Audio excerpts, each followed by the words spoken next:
जब भी बात होती है म्यूचुअल फंड्स की और लॉन्ग टर्म फाइनेंशियल गोल्स की तो हम बात करते हैं डाइवर्सिफाइड इक्विटी फंड्स की, यानी कि large cap, mid cap, small cap या फ्लेक्सी कैप और मल्टी कैप फंड्स की। लेकिन आप जानते हैं कि थीमेटिक फंड्स और सेक्टोरल फंड्स की भी अपनी इंपॉर्टेंस होती है।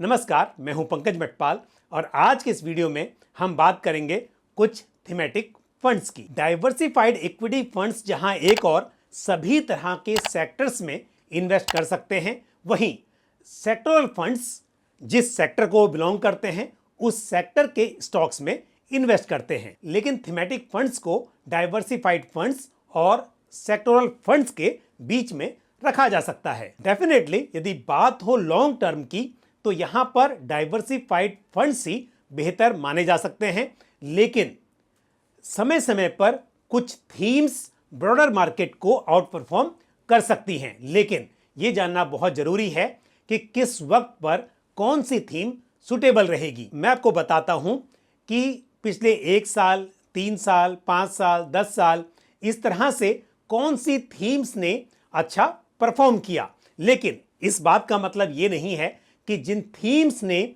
पास्ट में अच्छा परफॉर्म किया, आने वाले समय में भी वही थीम्स बेटर परफॉर्म कर पाएंगे। लेकिन इस वीडियो के अंत में मैं आपको अपनी राय भी दूंगा कि आने वाले समय में कौन सी थीम्स और कौन से थीमेटिक फंड्स बेहतर परफॉर्म कर सकते हैं। तो शुरू करते हैं लास्ट 1 ईयर की परफॉर्मेंस के आधार पर कौन से थीमेटिक फंड्स यहां पर अच्छे रहे।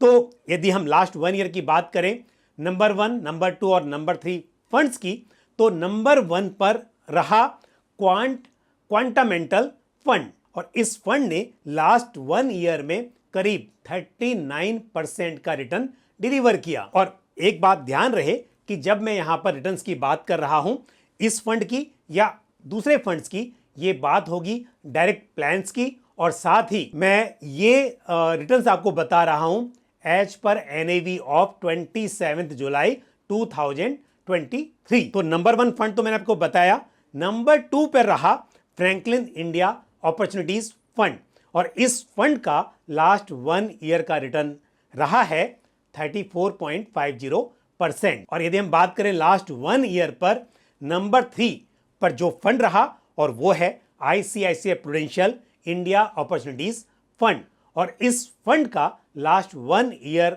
का रिटर्न रहा है लगभग 32%। और वहीं यदि हम लास्ट 3 इयर्स के CAGR की बात करें तो नंबर 1 पर रहा ICICI प्रूडेंशियल कमोडिटीज फंड।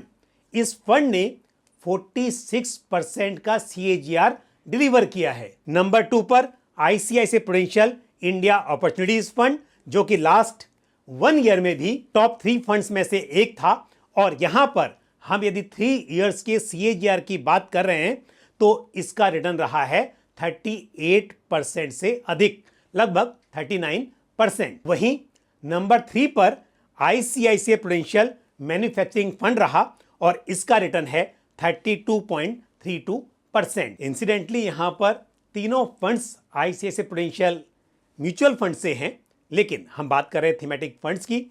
तो यहां पर 3 थीम जिन्होंने बेस्ट परफॉर्म किया वो मैंने आपको बताई है। अब बात करते हैं लास्ट 5 इयर्स की। तो 5 इयर्स में नंबर 1 पर रही ICICI prudential thematic advantage fund, जिसने 16% से अधिक का CAGR डिलीवर किया है। वहीं नंबर 2 पर Edelweiss recently listed IPO fund, इसने बाजी मारी और इस फंड का रिटर्न रहा 15.74%। नंबर 3 पर फ्रैंकलिन इंडिया अपॉर्चुनिटीज फंड, जिसका CAGR रहा है लास्ट 5 इयर्स में 15.57%। अब बात करते हैं लास्ट 10 इयर्स की।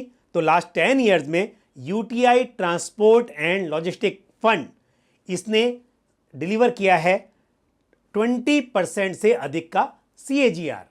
और वहीं नंबर 2 पर है ICICI prudential export and services fund, इसने 18% से अधिक का CAGR डिलीवर किया है, टू बी वेरी प्रिसाइज 18.54%। और लास्ट 10 इयर्स में नंबर 3 फंड की बात की जाए तो वो रहा है फ्रैंकलिन इंडिया अपॉर्चुनिटीज फंड, जिसका CAGR है लगभग 18%। तो ये बताने का पर्पस ये था कि अक्सर हम बात करते हैं डाइवर्सिफाइड फंड्स की, लेकिन ये जो थीमेटिक फंड्स होते हैं या तो इनकी बात होती है एनएफओ के दौरान या फिर बहुत ही कम इन्वेस्टर्स यहां पर इन्वेस्ट करते हैं। और ये बात भी समझना तय है कि ये फंड्स सभी के लिए नहीं है। कॉमन इन्वेस्टर्स को डाइवर्सिफाइड फंड्स में इन्वेस्ट करना चाहिए, लेकिन ऐसे इन्वेस्टर्स जिनको मार्केट की समझ है वो ब्रॉडर मार्केट के मुकाबले और भी बेहतर रिटर्न्स की उम्मीद में थीमेटिक फंड्स में इन्वेस्ट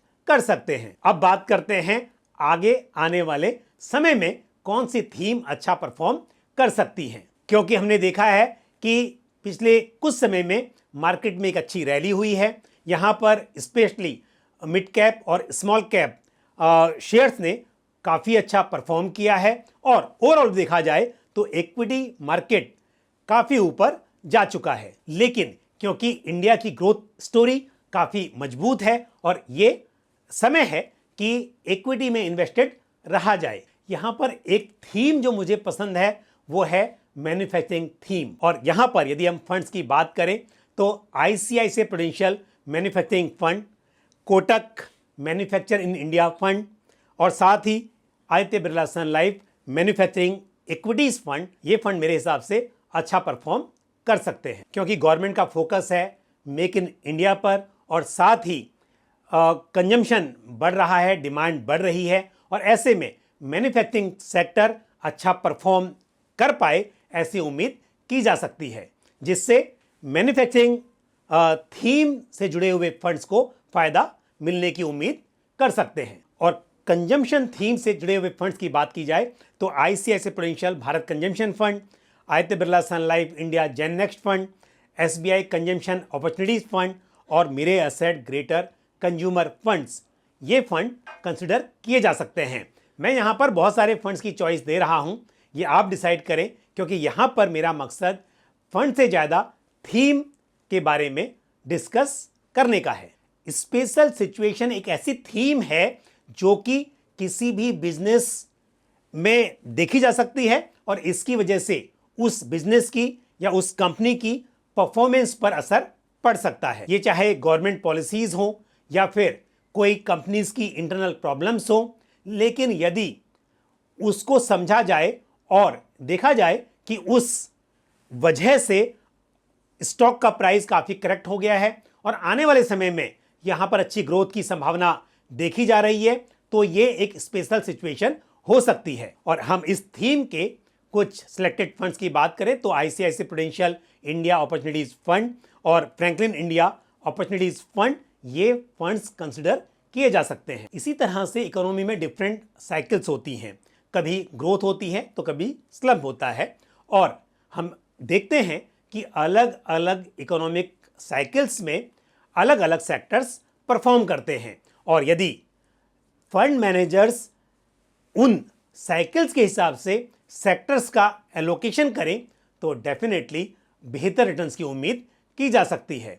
तो यहाँ पर बिजनेस साइकिल फंड ये एक ऐसी थीम है जो शायद अच्छा परफॉर्म कर सकती है आने वाले समय में, यदि इस तरह के मार्केट में सही सेक्टर्स चुने जा सके। और यहाँ पर quant business cycle fund, ICICI prudential business cycle fund और एचडीएफसी बिजनेस साइकिल फंड, ये इस थीम से जुड़े हुए फंड्स हैं जो कि इन्वेस्टमेंट के लिए कंसिडर किए जा सकते हैं। तो ऐसे इन्वेस्टर्स जो ब्रॉडर मार्केट के मुकाबले बेहतर रिटर्न्स की उम्मीद करते हैं और डाइवर्सिफाइड फंड्स के मुकाबले अधिक रिस्क लेने की क्षमता रखते हैं, वो इस तरह के फंड्स अपने पोर्टफोलियो में शामिल कर सकते हैं। मुझे उम्मीद है कि इस तरह के मार्केट कंडीशन में आने वाले कुछ ईयर्स में ये फंड अच्छा परफॉर्म कर पाएंगे। तो ये थी कुछ जानकारी थीमेटिक फंड्स के बारे में। मुझे उम्मीद है ये जानकारी को पसंद आई होगी। यदि आपका कोई भी सवाल या सुझाव हो तो आप कमेंट बॉक्स में पोस्ट कर सकते हैं। आज के लिए बस इतना ही। इसी के साथ मुझे दीजिए इजाजत। अगले वीडियो में फिर आपसे मुलाकात होगी। Thank you. जय हिंद। म्यूचुअल फंड निवेश बाजार जोखिमों के अधीन है। योजना से संबंधित सभी दस्तावेजों को ध्यान से पढ़ें।